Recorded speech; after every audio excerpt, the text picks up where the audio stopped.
జబర్దస్త్ షోతో బాగా ఫేమస్ అయిన కమీడియన్స్లలో ఆటో రాంప్రసాద్ కూడా ఒకరు. తాజాగా ఆటో రాంప్రసాద్ తీవ్ర రోడ్డు ప్రమాదానికి గురయ్యాడు. షూటింగ్ కి వెళ్తున్న సమయంలో ఈ ఘటన చోటు చేసుకున్నట్లు తెలుస్తుంది. ఇందుకు సంబంధించిన పూర్తి వివరాలు ఇప్పటి వీడియోలో తెలుసుకుందాం. జబర్దస్త్ కమీడియన్ ఆటో రాంప్రసాద్ ఈ రోజు హైదరాబాద్ లోని తుగ్గూడ పరిసర ప్రాంతంలో జరుగుతున్న షూటింగ్ కి వెళ్లి వస్తున్నాడు. ఈ క్రమంలోనే తుగ్గూడ ఔటర్ పై సడన్ గా బ్రేక్ వేయడంతో వెనుక నుంచి వస్తున్న ఆటో రాంప్రసాద్ కార్ని ఢీకొట్టింది.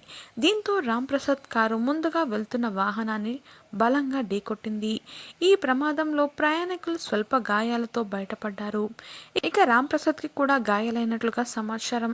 కానీ వాహనాలు మాత్రం పెద్ద మొత్తంలోనే దెబ్బతిన్నట్లుగా ఆ ఫొటోస్ ని చూస్తుంటే తెలుస్తుంది. ప్రస్తుతం అతను హాస్పిటల్లో ట్రీట్మెంట్ తీసుకుంటున్నాడు. ఈ విషయం తెలిసిన అతని కుటుంబ సభ్యులు హుటాహుటిన ఆసుపత్రికి చేరుకుని రాంప్రసాద్ బాగోగులు తెలుసుకుంటున్నారు. అలాగే తోటి కమీడియన్స్ కూడా హాస్పిటల్లో ఉన్నారు. పెద్ద గాయాలేమీ కాకపోవడంతో కుటుంబ సభ్యులంతా ఊపిరి పీల్చుకున్నారనే చెప్పాలి.